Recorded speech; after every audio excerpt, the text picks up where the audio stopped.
The sun hung high over the worn backroads of northern Georgia, casting a hard glare that made the blacktop shimmer like a mirage. It was one of those afternoons that made the world seem slower, the air thick, and every breath heavier. At the edge of a forgotten stretch of Highway 92, a beat-up, teal Ford pickup truck rolled into a dusty gas station. There were only two pumps, a sagging ice chest with a cold drinks sign flickering above it, and a rickety bench that looked like it had seen better decades. The gas station had no name anyone remembered, just a red and white tin roof and a bell that never rang. Behind the wheel sat Luther Gaines, 68, shoulders still square despite the years, hands marked by time, and a gait that moved slow not from pain but from wisdom. He wore a faded navy blue cap with Vietnam veteran embroidered in gold, a gray t-shirt stretched across a broad chest, and jeans that had clearly earned every scuff. His skin was dark, sun-burnished, and his eyes, deep and unmoved, carried stories no one had dared to ask about in decades. Luther didn't smile often, but when he did, it meant something. He pulled up beside the pump, killed the engine, and stepped out with the patience of a man who never needed to rush for anyone. As he reached for the nozzle and started fueling, the peace was broken by a low, guttural rumble rolling over the asphalt like distant thunder. 5 motorcycles, chrome bright and growling like animals, tore into the station lot and fanned out like they owned the place. The music thudding from a Bluetooth speaker strapped to one of the bikes was aggressive, all bass and anger. Luther turned his head slowly, not in fear, just observation. He'd seen their type before. They dismounted in unison, boots striking the ground hard. All white, mostly in their 30s and 40s, with black leather vests that sported a crimson skull emblem across the back. Neck tattoos, silver rings, and faces too smug for their own good. They walked like a movie scene. Loud, calculated, performative. The leader, or at least the loudest, walked over first. Built like a linebacker, thick beard, toothpick dangling from his lip, and a cocky bounce in his step. He stopped just inches from Luther, close enough for disrespect. "You too old to be behind that wheel, Pops," he said with a smirk. "This here's Iron Fong turf. Ain't nobody told you." Luther didn't turn. He didn't even blink. He just kept watching the numbers climb on the pump. That silence made the gang twitchy. They weren't used to being ignored. Another biker, lean and wiry with a skull bandana pulled down over his chin, sneered. Maybe the old man's deaf. Or just too slow to get the message. "You need help getting back in that old truck, Grandpa."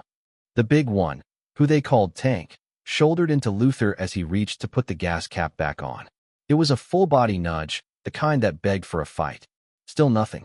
Luther closed the cap, adjusted the brim of his veteran's cap, and finally turned. "No fear. No fire. Just steel.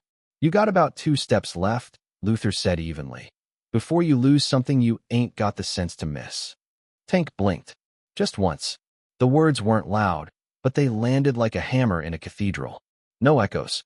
"Just wait." One of the bikers snorted, trying to bring back the bravado. "He's bluffing. Just an old dude with stories." But the air said otherwise.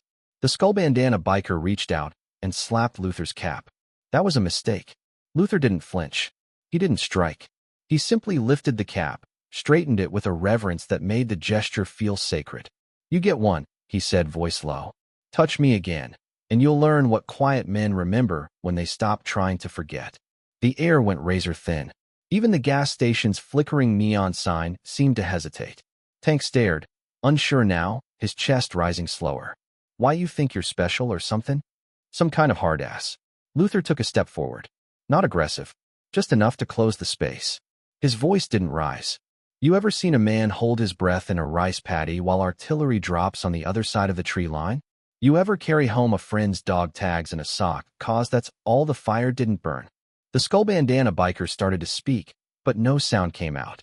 Luther leaned in just enough to ensure only Tank could hear him. "You got heat, but you don't know how to aim it. You swing wild, loud, and stupid. I ain't impressed. I've seen better men break, and I buried 'em with more honor than you're carrying now." Tank didn't move. Behind him, one of the younger bikers whispered to another, "Yo, I think I know this guy. My cousin said he trained the sheriff's tactical unit back in the day." "That him?" Another biker swallowed hard. "Heard a story about a guy who disarmed a knife with his bare hands in 3 seconds. Didn't even blink." The gas station door creaked. The cashier, wiry with a cigarette clamped between his fingers, stepped outside. "Y'all best listen to Mr. Gaines," he muttered.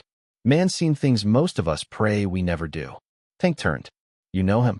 Saved my cousin's life in '93, the cashier said. Dragged him out of a flaming wreck with a busted leg. Disappeared before the paramedics arrived." Luther said nothing. Let the story float in the air like smoke. Tank's shoulders sagged. Just a little. Then he stepped back. We didn't know." "You weren't supposed to," Luther replied. "That's the problem. Boys trying to act like men never ask who they're talking to." Tank nodded, finally. The kind of nod that doesn't just accept defeat, it respects it. They climbed back on their bikes. No yelling.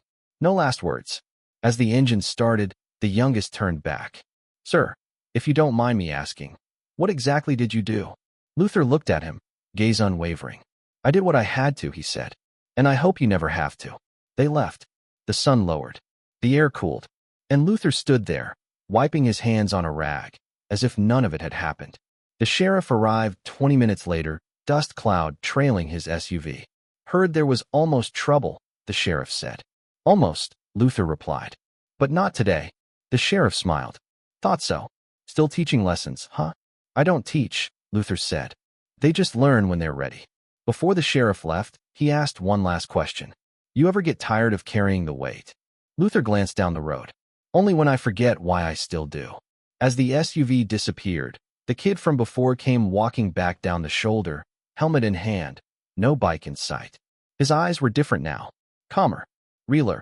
"I want to change," the kid said. "I'm tired of pretending." Luther studied him, then gave a small nod. "Then start by listening to the people you once ignored." The kid nodded and walked off into the dusk. Back home, the trees whispered with old memories. Luther sat on his porch, notebook in hand, and scribbled down a few lines. "Strength is knowing when not to strike. Wisdom is walking away with your soul intact.